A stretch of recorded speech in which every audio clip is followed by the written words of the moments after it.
Welcome to the Home Assistant Podcast. This is episode 2021.6. My name's Phil Hawthorne. Joining me as usual, I've got Mr. Rohan Karamandi. Good morning. Good morning. How's it going? We're back in lockdown with you, mate. Oh, man. Generally, I know throughout the last year or so, I've been in lockdown, and then you sort of gone into sort of a lockdown, but I think now we're both pretty much locked down at the same time. So yeah, ours has kind of been just straight up lockdown, not even a sort of lockdown. So there is a light at the end of the tunnel. It sounds like who knows? We'll see. Good. Well, this is just going to be a 2020 thing, right? But that's right. We're almost halfway through the year, and it's still here. This episode is sponsored by Home Assistant Cloud by Nabu Casa. Easily access your local Home Assistant instance remotely for a small monthly fee that supports the Home Assistant and ESP home projects. Configuration is done by the user interface, so there's no fiddling with router settings, SSL certs, or any other YAML. All right, 2021.6 is here, and Rohan, it's not really a major release, at least nothing that they're giving away for us during the beta, but I guess the way it's been described in the release notes, it's a little bit of everything, and that's the way they're describing this release. So I guess straight off, some new features, something that Paulus has been teasing on Twitter throughout the beta, is that the Hue integration now supports push updates. So if you're using the Philips Hue integration and have a Philips Hue hub connected to Home Assistant, they will now receive instant status updates about lights from the Philips Hue hub. So if you go have one of the Philips Hue switches, like a smart dimmer switch or a tap, and you turn a light on or off using one of those, the state change of those lights will now be instantly reflected in Home Assistant, because the Philips Hue hub will now push a update into Home Assistant. So I think that's really cool to see that this integration, which I think is one of the most popular third-party integrations just behind Apple HomeKit in terms of people using it in Home Assistant. So it's good to see that such a popular integration with Home Assistant is getting this sort of new feature. Yeah, no, that's awesome. It's one of those that, I don't want to say it hasn't been touched in a while. It has, but it's one of those things where it's one of those solid integrations, right? Where it doesn't really need any more care or feeding, but it's been it's gotten a little bit of love, which is amazing to see. And again, even though I don't use Hue myself, I know a ton of people that do. So I'm sure a lot of people will be happy about this. So that's great. What I really like is the possibilities that you can do with this integration, or with this feature, I should say. Yep. So, for example, I just mentioned before that the Philips Hue tap buttons. So if you could now do an automation based on a Philips Hue light changing state. So if you want to use one of those buttons to turn on a lamp somewhere, and then that triggers something else immediately in Home Assistant, that is now possible. Before it was possible, but there'll be like a general lag time that you would have to deal with. But now, no more lag, it would be instant. So really cool. That's amazing. On really cool, Services has a better UI now, or UX, sorry. So if you use the Services tab in the developer tools, or in the developer tools part of Home Assistant, you'll notice a much better UI experience. So basically, there's just been like a refresh of it, if you want to call it. And which is amazing to see. Play with it.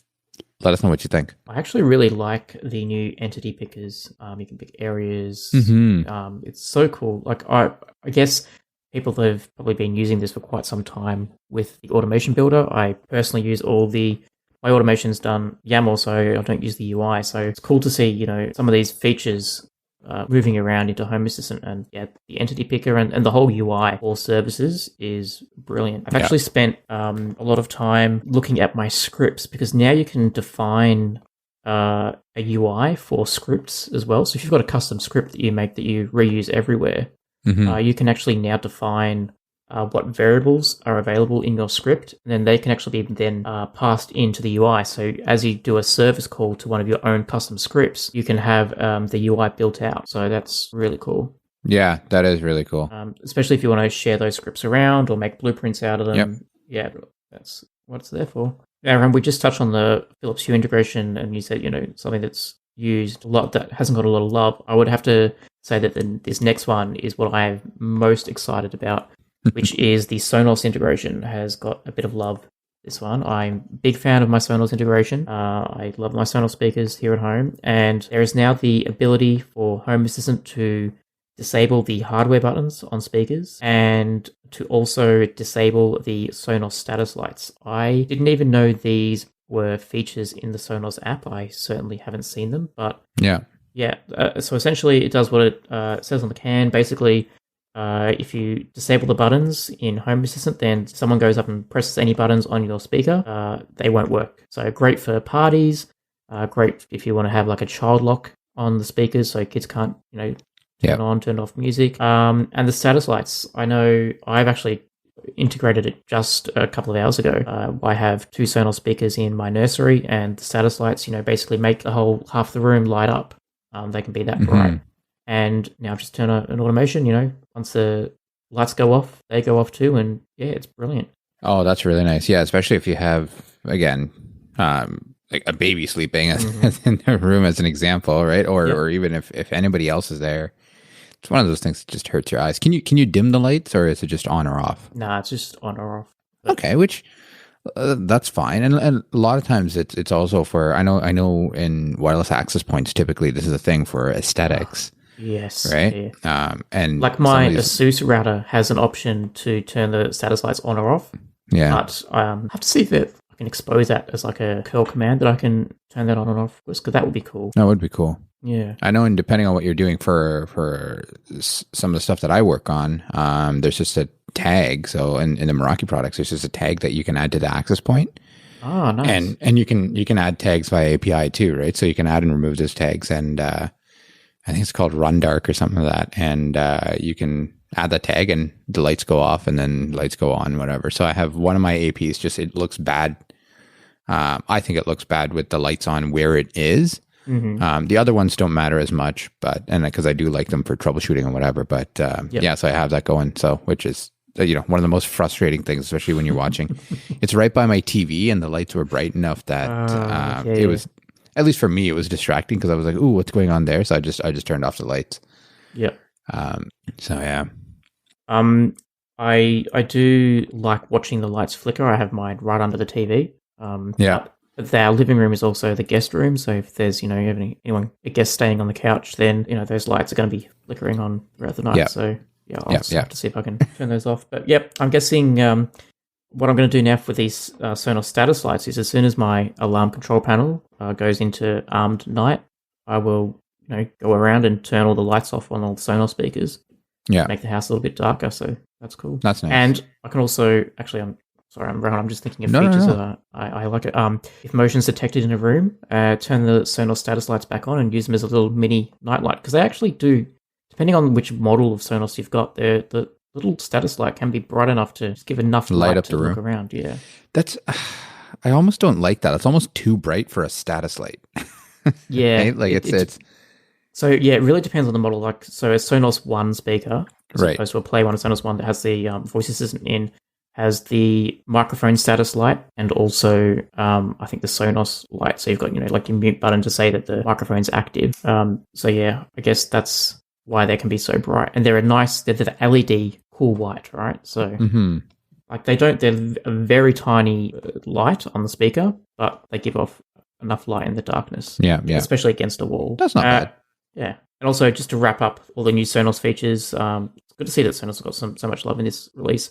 Alarms that are in Sonos can now be updated and controlled via switches. I know when I updated, I had a whole bunch of new Amazon Echo entities come through. I'm saying, your Sonos bedroom alarm switch is now activated. So cool to see that you can, configure and turn on and off alarms all from Home Assistant automations now. Right.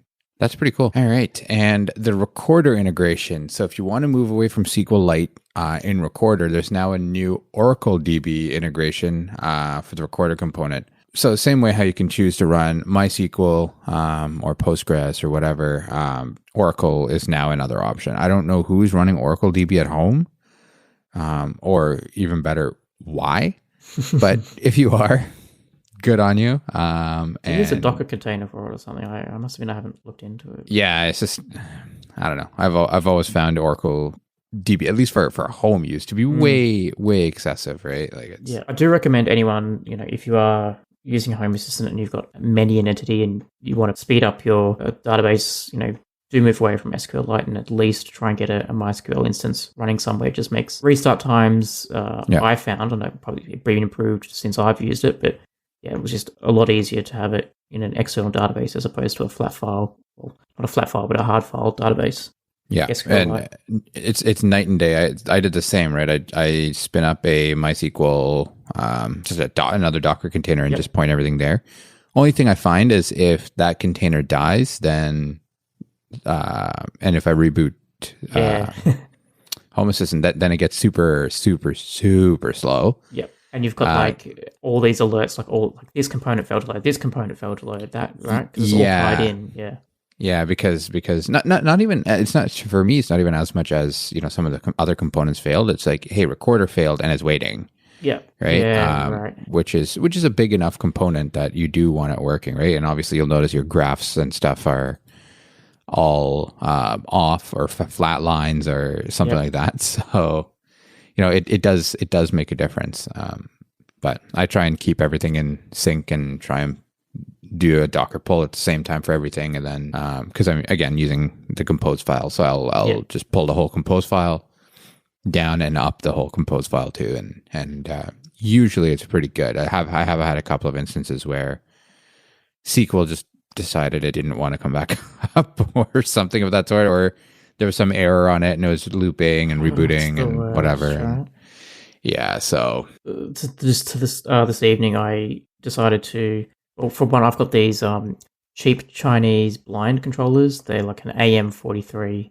Okay. Very popular. I actually had it to replace a broken Soma blind controller, and I've got something. There's a project out there that does, basically a Bluetooth to Home Assistant MQTT bridge. It's been working great. For whatever reason, since I upgraded to this version of Home Assistant, it's stopped working. So I thought, that's all right. I can see that the thing's working. There must be just a breaking change. I know that there is a breaking change in this release regarding like cover positioning and all that. Maybe the library needs to be updated. I'll go out and update it. It's not as easy, right? Like all of a sudden, you upgrade one thing and now I'm trying to work out node version messes, and pretty much the upshot of it is my blinds don't open now in the office. Yeah, it's the longest thing to figure out to go, oh, I pressed the button and the blinds don't open. Yeah. That is the home automation life, right? Yeah, that's it. All right. New integrations for this release. System Bridge, which I actually have never heard of, but System Bridge is an open source application that allows you to have an API for your system. So it's compatible with Windows, Mac, and Linux host machines. So essentially you install System Bridge onto your computer and it will then expose an API that Home Assistant can then hit. So you can, and there's actually a lot that you can see. You can see what operating system stats there are. So you can have in Home Assistant, an alert if your software version goes out of date, I'm guessing. You can do things like, is audio playing? What's the audio hardware inside a computer? There is so much here. You can even do text-to-speech notifications. You can tell through this API for Home Assistant to play an MP3 file on your computer. You can run, click keyboards, like very cool. Yeah. And it's, as I said, open source. Windows, Mac, and Linux host machines are supported. And now Home Assistant has an integration with it as well. I think Anthony would have, in our last episode, would have found this pretty useful too, to get some of his automations back that he had with his computers. Yeah, that's actually pretty cool. I mean, I feel like that's one of those things you have to be a little careful, because it also sounds like a giant security flaw that's in your system. The good thing is it does generate an API key, but once again, right, that API key gets out, then Yeah, exactly. So that's, again, good and bad, I think, right? Again, it's for convenience as well. So I think that's enough stuff here that will be good. But yeah. And other than that, Kraken. So if you use a Kraken crypto exchange, so the cryptocurrency exchange, there's now a Home Assistant integration that can utilize that to find exchange rates on Kraken. So it must be a cryptocurrency bull market. I don't think we've had a cryptocurrency integration since when this podcast first started. There was so many. Every release, it was another cryptocurrency tracker, right? So there must be another bull market. That's awesome. That's how we gauge the economy. So it's okay. It must be time for us to go and buy some Bitcoin, right? That's right. And this has clearly not worked out in my favor, at least. I can't speak for you ever. So, as much as this isn't financial advice, it's also probably just a bad idea to listen to us for that stuff. I think we should wait and see how many cryptocurrency exchanges come on next release, and then we can gauge it from there. That's right. Once we get too many, then we know to get out, right? That's right. Exactly.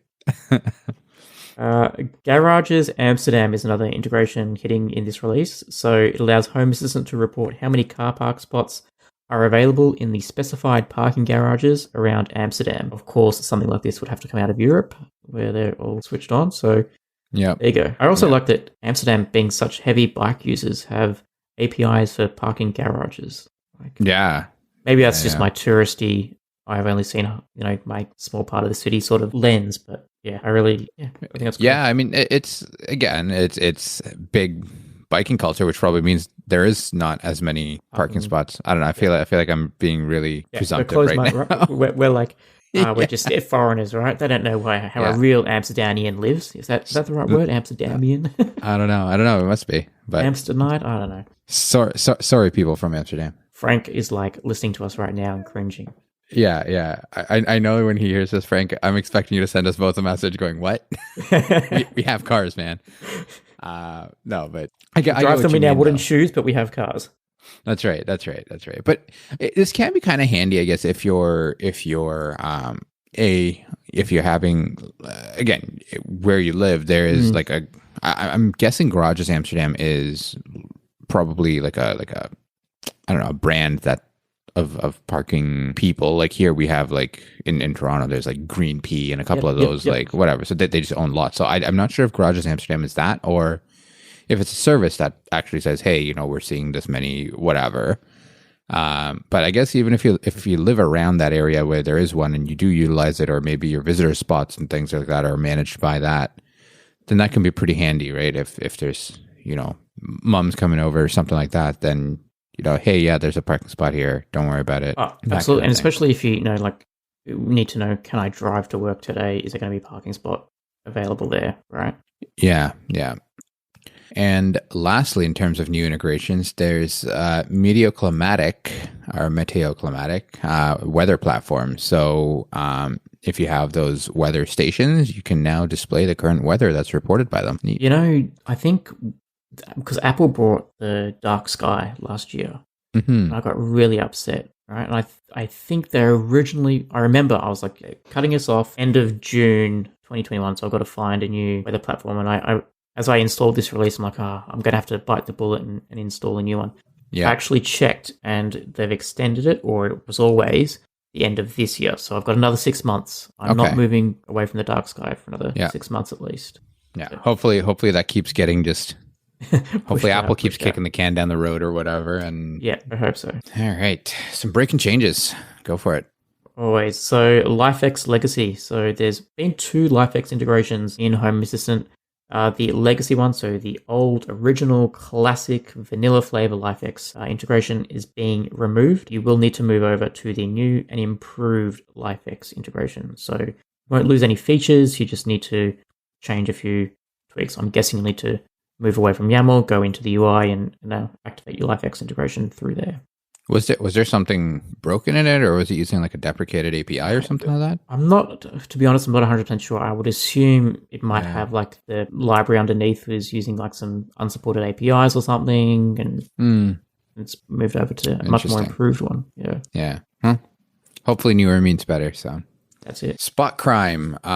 So the access to their API is no longer available, so you can no longer assumably spot crime, and the integration has been removed because there is no API. So it makes sense why it's removed. Yeah, exactly. And HomeKit climate devices will change the reported temperature precision for the current temperature attribute from whole degrees to 0.1 degrees increments when you're using the Fahrenheit measurement scale. So not only is it confusing for you to know what the weather is outside because Fahrenheit makes no sense, you may need to update any automations that use whole number precision. We had a similar breaking change in the last release for Ecobee, so I'm guessing this will be a thing, slowly moving on through all the different integrations, just making sure everything's consistent where possible. Yeah, exactly. And even with this, like it's as much as it is a bit of an annoying breaking change, it's good for standardization. It's good for precision too, right? So yeah, I haven't seen very many thermostats though. At least maybe it's just the ones I'm looking at that for Fahrenheit, because Fahrenheit is generally more accurate than Celsius. You don't really need the point whatever, right? Like it's so for whatever, but I don't know. I still use a metric, or we still use a metric system here in Canada. So yeah, more doesn't accurate. really affect That is me. that is get out of here. Get out of Yeah. Hey, call a spade, right? here. It may not be a good system to use, or I don't want to say that, but it might not be the common system. That's a better one, but there is a bit more to say about accuracy with Fahrenheit, right? So 0 freezing, 100 boiling. That's it, right? Like, it's simple. It's true.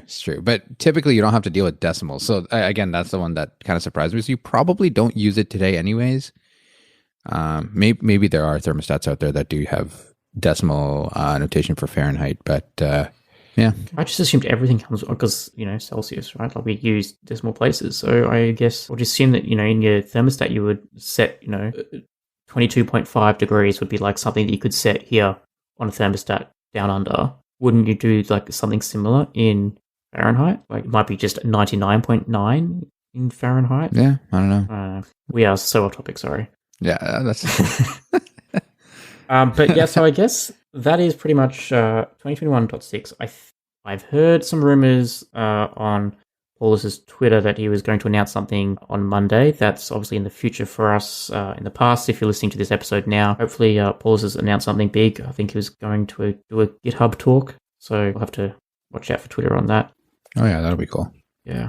But Rohan, I want to talk to you. We actually were very lucky, and Lutron have sent you some gifts, and I want to grill you about how you found them. Yeah, so Lutron sent me some gear, and thank you team for doing that.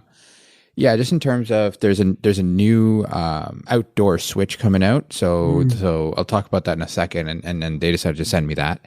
Other than that, I am in the Lutron ecosystem, but I kind of didn't want it to, as I beta test stuff and do all that stuff, I didn't want it to be in my own home thing. Again, I just didn't know how it's going to affect everything else. So I said, okay, they sent me, they were gracious enough to send me basically a kit with a hub and everything in there too.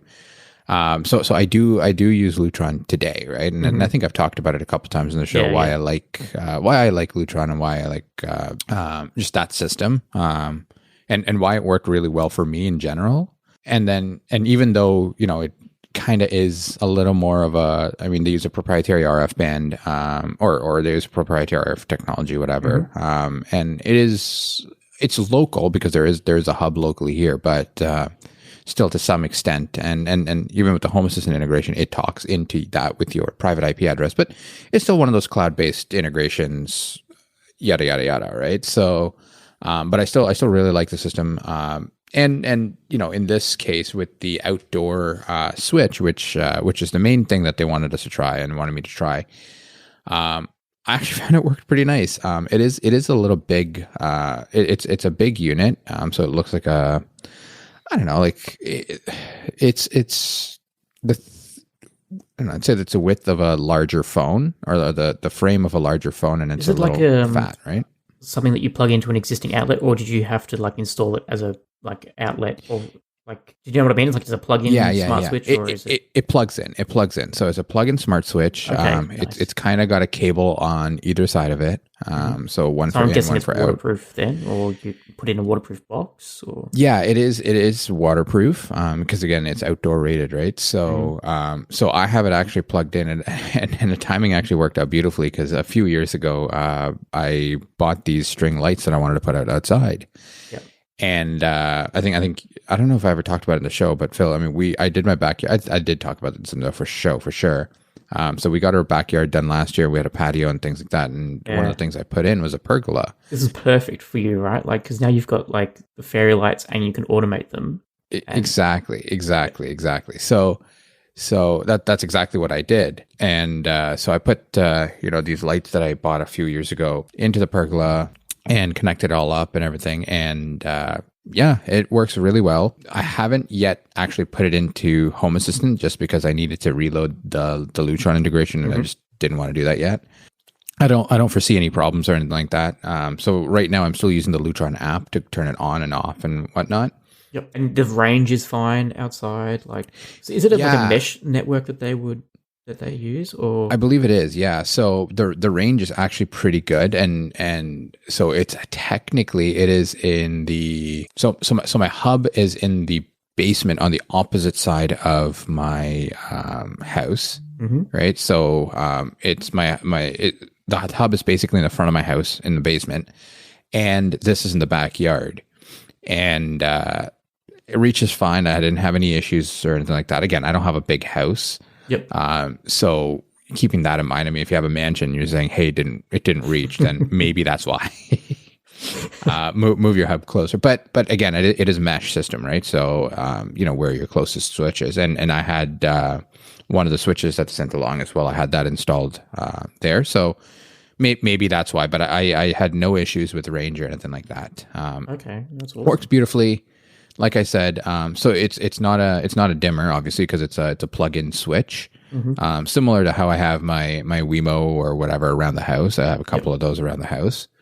In this case, it's just that it works beautifully so far. I've had a really good experience with it. I mean, the girlfriend really loves the lights and everything out there too. So and it does look beautiful. So. Yeah, that's cool. Well, and it's outdoor rated. I'm very surprised. I don't think there's many outdoor smart plugs out there. Yeah. So one of the things I wanted to do this year is actually get like run electrical outside. In terms of, so right now the outlet is still up against my house, and the pergola is not, right? Yeah. Right. So I just have an extension cord from the outlet running to their to the pergola. So what the Lutron switch has is there's actually holes in it for mounting as well. So I want to mount it up against my just against my fence. Yep. And basically have that there, and that way it can just be easily just out of sight, out of mind, that kind of thing. And that's the plan. That's awesome. Yeah. So I do really like it. So thanks again, Lutron. Any wins you've had since I've last spoken to you, Rohan? Like, how's your delivery, man? Automation, I'm going to keep asking you this year, man. I'm going to keep pestering about it. It is going exactly where it was the last few times you've asked me, which is it's not. No, I mean it's honestly it's just been I got my Zigbee stuff back up and working. So, which I think I was telling you, Phil, my basically all of my Zigbee entities just stopped working because Home Assistant stopped seeing my Con B2 stick. And so I think I don't know exactly what happened or why, but I guess the name had the device name had changed, so I had to go in, change that, and then bring it all back, and then I had to re-add my devices, which was a little bit annoying. But I was going to say, do you have to do every device have to be repaired, or were you able to salvage anything? Yeah, no, I think one thing came back. I don't remember what it was. I think one of my trad-free bulbs came back. The other one didn't, which I thought was weird. But the other one actually refused to pair. So luckily, that was the one that. So at some point, one of my trad-free bulbs blew out, and I use it on my hood range, right? So on my whatever it's called, the exhaust in the kitchen. Yes, yeah. And so I removed just the one, but now it ended up that one was like. It can change tones and things like that, so you can go yellow to white, whatever. The other one couldn't, because I guess they were two separate models. So I finally got around to changing that second bulb, which is literally just as easy as changing a light bulb. But I just, to me, I was like, it's not gone. I'll deal with it when I have to deal with it. And then, so in this case, it just didn't pair again. Like it was working, but it wasn't pairing. So I said, okay, hell with it. I'll just, I ripped it out, and luckily I had that second bulb, so I put it in, and there wasn't much of a loss. Okay. So, but yeah. Other than that, that was just kind of no real, I don't know if you want to call it a win or a loss. I'd say it's 50-50, because win, I got it working again, and loss, I had to repair everything. Yeah. I think that's it. I got a lot of my plant sensors, the Xiaomi sensors, needed a bit of love, so got those going, and that was it. But got a couple of those deployed. We did some gardening. That was nice. Stuck a couple of those sensors in there too outside. But yeah. What about in your like lockdown? Surely in this lockdown you've had to change a whole lot of automations around, though, right? Yeah, I have. Again, one thing I did create, and I think I talked about this at some point, was work mode. Yep. So that if it notices that if I'm on a video call or in a WebEx, it just leverages the WebEx APIs to actually pull through and say what's my status. So I just have something check. I just have a basically Home Assistant checking it once a minute. Yep. Very primitive. It's not anything intelligent in that sense, but it works. And based on that, how can I say it? Based on that, it basically turns on and off work mode. So it turns off work mode at 5, basically, once it goes on. But yeah, that's been the biggest one. And work mode basically just says, hey, don't yell if the door is open or door closes or anything like that to my Amazon Echo. And I think that's that's the extent of it. I haven't done a ton of stuff. I think mostly because I'm at the point where most of it works. I got to do some tweaking in terms of when the alerting happens and that kind of stuff. I did one where, again, it's part of that same automation, but if either my front door or back door is left open for over 3 minutes, because now it's summertime or getting to be summertime, even though it was freezing yesterday for some reason, it was like, I think there was a low of 4 or something like that, 4 degrees Celsius. But if the door is left open for a certain amount of time, then I think it's like 3 minutes or something like that, then turn off the Ecobee. Yep. And then if it's on, if it closes again, then basically it checks once a minute. And then if it's closed again, and go back and restore the state that it was in. So, and I did that through my Node-RED adventure that I was talking about a couple of weeks ago. So how's that going, actually? You enjoying Node-RED still? Yeah, it's really good. I think my only complaint is, again, it's a different way to find your automations, because and maybe there's some best practice on how people build it out, whether you do one per tab or whatever. Because so if you haven't seen Node-RED, workflows and all that, right? Exactly. So subflows, I should say. Exactly. So I group my automations by like door automations or something like that, right? So, just trying to find the right one, that can be a bit annoying, and maybe it's like 90% just a me problem. I found the same thing though. Like when I first started with Node-RED, I was like, how the hell am I supposed to get this organized? Like if I need to find, because I've got, so many automations, right? And so many permutations, like how would I find on the screen where it is? I'm guessing there must be like a title or something that you could add. Like so I bubble or something. But again, completely my thing. There is, and I do have those. I do have comment bubbles going, this automation's for blah blah blah, right? Yep. And but it's just a matter of it's literally sheer laziness where I have to scroll down sometimes, and I just didn't. Yeah. So or if you have like this door automation is actually fairly complex in terms of how I built it. I probably over-engineered it, but. Yeah, so, trying to find the right node in there to figure out what's going on or where, and then that gets a little bit like, ooh, okay, let me step through this again. Because again, it's one of those things where I built it, I don't know, 2 months ago, 3 months ago, and I haven't looked at it since. And it's like, what was I thinking? Whoever designed this is an idiot, right? Like, yeah, exactly. The designer is clearly not skilled at doing anything, in general, just anything. And here we are. So. But yeah, how about you? What's new and bumping?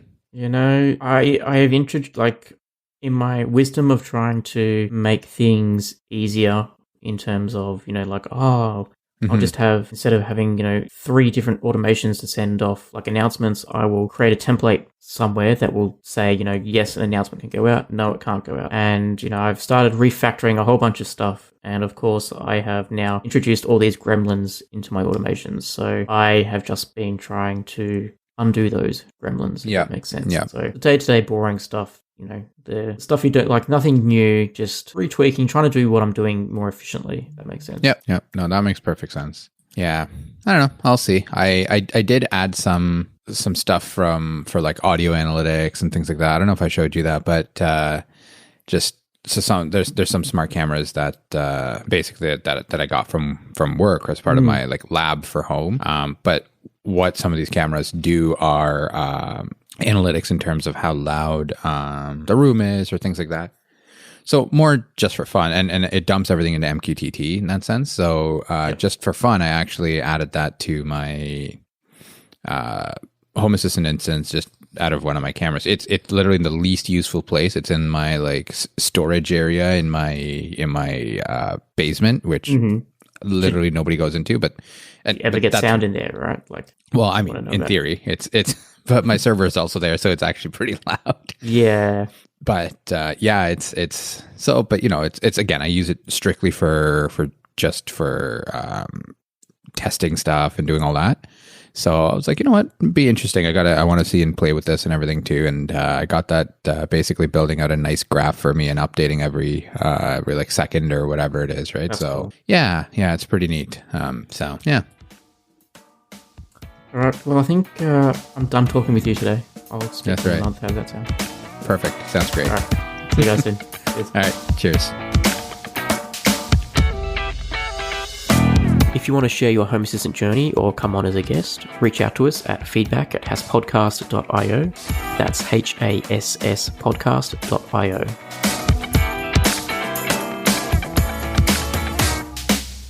The Home Assistant podcast is hosted by Phil Hawthorne and myself, Rohan Karamandi.